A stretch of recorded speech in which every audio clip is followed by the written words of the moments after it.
Right now, somewhere in the world, a person is waking up. Their head is pounding. Their eyes won't focus. The world feels like it's wrapped in wet cotton. And they reach for a cup of liquid. And within 20 minutes, they are a different person. Sharper, faster, more alive. That's not coffee doing that. That's your brain being hacked. Caffeine is the most widely used psychoactive drug on Earth. Not one of the most widely used, the most. Roughly 2 billion cups of coffee are consumed every single day. That doesn't count tea, energy drinks, soda, or the pills people take at 3 a.m. to finish a deadline. So, 2 billion people every morning taking a drug, and most of them couldn't tell you how it works. Here's the thing about caffeine. It doesn't actually give you energy. Let's say that again. Caffeine does not give you energy. What it does is far more interesting, and honestly, a little disturbing. To understand caffeine, you first have to understand something called adenosine. Adenosine is a chemical your brain produces all day long.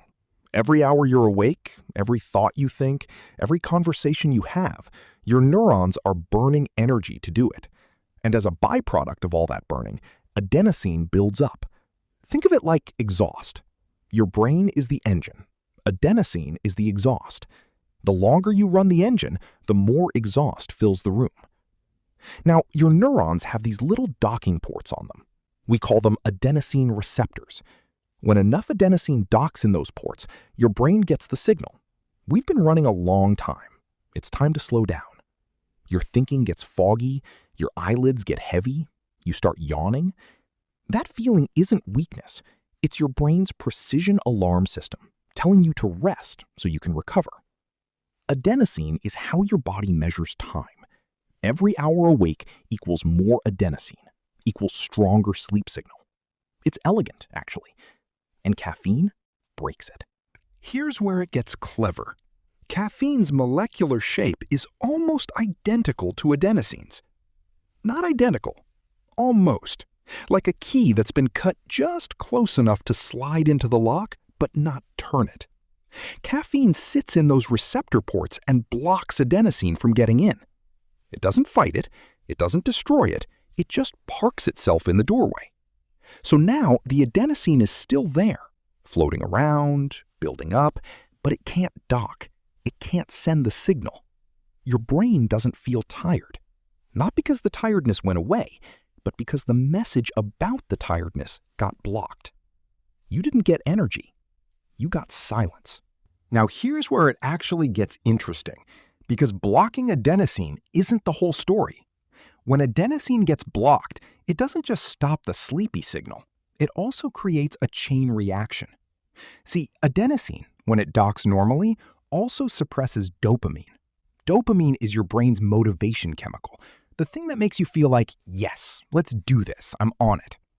When adenosine is suppressed, dopamine gets suppressed too.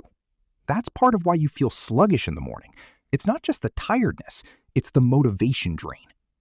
But when caffeine blocks adenosine, dopamine breaks free. Motivation floods in, focus sharpens. You suddenly care about the spreadsheet you've been avoiding for 3 days. That's the caffeine. The spreadsheet is still terrible. This is why caffeine doesn't just make you less tired. It makes you feel better, alert, motivated, on. It's hitting 2 systems at once, blocking the brakes and pressing the accelerator. Remember all that adenosine that was building up while the caffeine was blocking the ports? It didn't go anywhere. It was just waiting. When caffeine wears off, adenosine floods in all at once.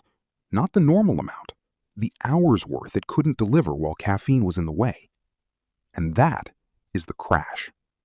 It's not that caffeine stopped working, it's that your body is now collecting the debt that caffeine told you you didn't owe.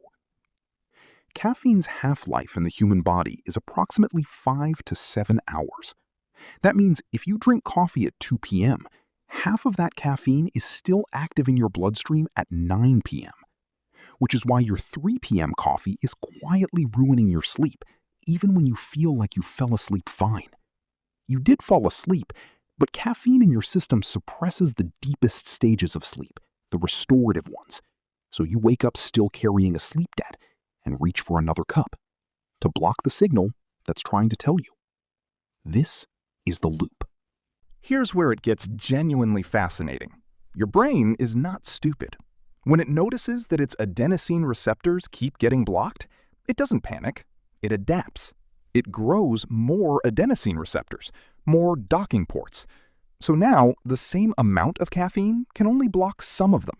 The tired signal still gets through, which means you need more caffeine to get the same effect, which means you drink more, which means your brain grows even more receptors, which means you see where this goes. Congratulations, you've been outsmarted by your own neurons.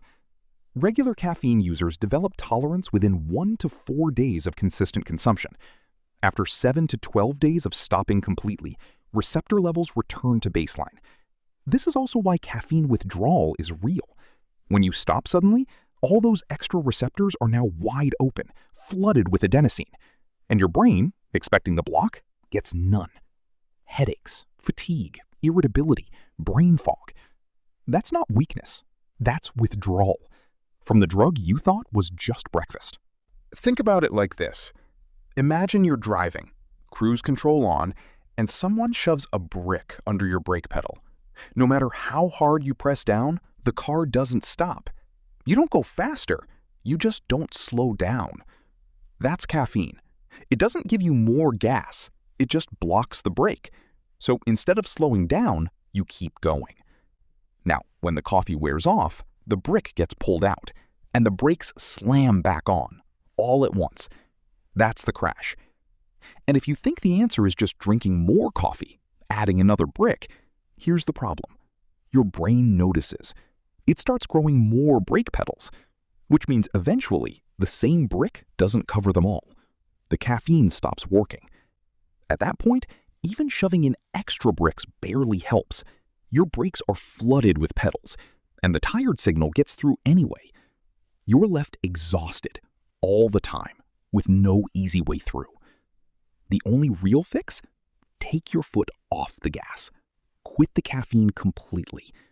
It takes days, sometimes weeks, for your brain to clear out the extra pedals and reset. Until then, expect the full crash. Headaches, fog, deep fatigue. Your body finally catching up on all the rest it was missing. Here's something most people don't know, and it matters more than anything else in this video. When you take caffeine matters as much as how much you take. When you wake up, for roughly the first 90 to 120 minutes, your cortisol is naturally elevated. Cortisol is your body's own alertness hormone. It's doing the job that caffeine does, for free, right when you wake up. If you drink coffee immediately after waking, you're adding caffeine on top of cortisol. The effect blunts. Your body doesn't need the caffeine, so it metabolizes it faster and the tolerance builds quicker. Wait 90 minutes. Let cortisol do its job. Then, when it starts to drop, when the natural alertness begins to fade, that's when you bring in caffeine. You're filling the gap instead of fighting the peak. The drug works better, you need less of it, the crash is smaller. 90 minutes. That's it. Most people hearing this will not do this. But now, you know. Caffeine is the only psychoactive drug in history that we built an entire social ritual around. We meet over it, we celebrate with it, we reward ourselves with it, we mourn with it. Coffee shops are the third place, after home and work, where billions of people choose to be. And behind all of it is a molecule that evolved in a plant as a pesticide. Caffeine in plants exists to paralyze insects, to protect the leaves. And somewhere in human history, we picked up that same molecule and decided to drink it because it made us feel like we could think. And it worked. And now, 2 billion cups.